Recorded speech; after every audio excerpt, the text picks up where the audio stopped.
Okay, hi guys, welcome to Law Simplified. I'm Michelle. So in today's installation, I'm going to be discussing Bato case is one of those evolutionary cases in interpretation of statutes, because this is one of the cases where they feathered that idea of moving from the textual interpretation to the purposive or the contextual interpretation of statutes. Interpreting a statement, are we going to look at the word in the general sense, in the ordinary meaning of a word, or are we going to look at it in the purposive? Okay, so now we can get into the case now. Anything in law, the who, the what, and the why. So we have the Bato Star. So the Bato Star now is this company that is dealing with fishing, right? So they say that the allocation of the fishing quotas was unfair, because for them they felt like they were a previously disadvantaged group, because I think this is a black owned company. So they were a previously disadvantaged group.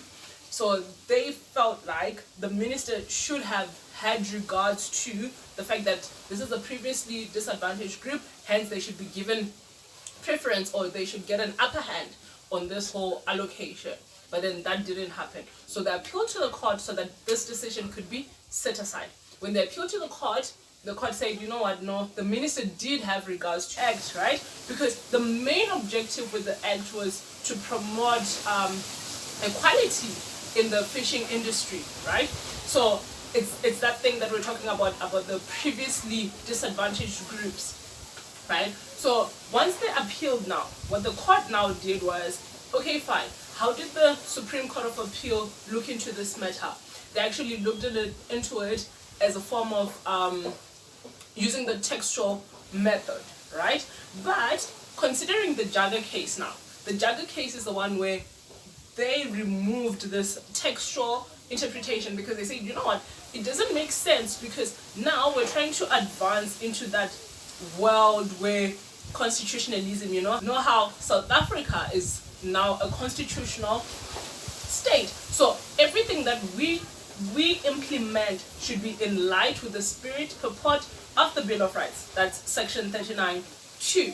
So if we're going to use the textual interpretation, have we now managed to promote the spirit and purport of the Bill of Rights? No, because what are these values that are enshrined in the Bill of Rights? The values of equality, human dignity, all those things. So they now say, you know what, Bato is correct. The minister did not have regards to, because this is a previously disadvantaged group, they should be given an upper hand so that we can promote equality. So that is how write about the Bato case, right?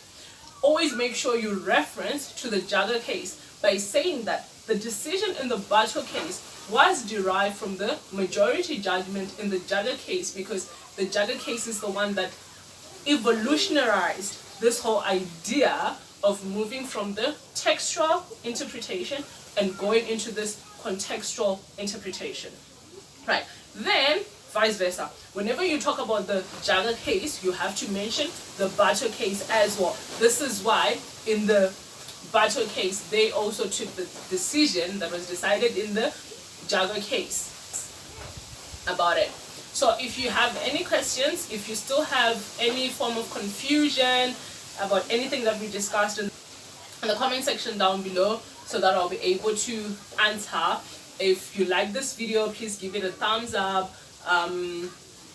Make sure you subscribe, share this channel, and I'll see you guys in the next video.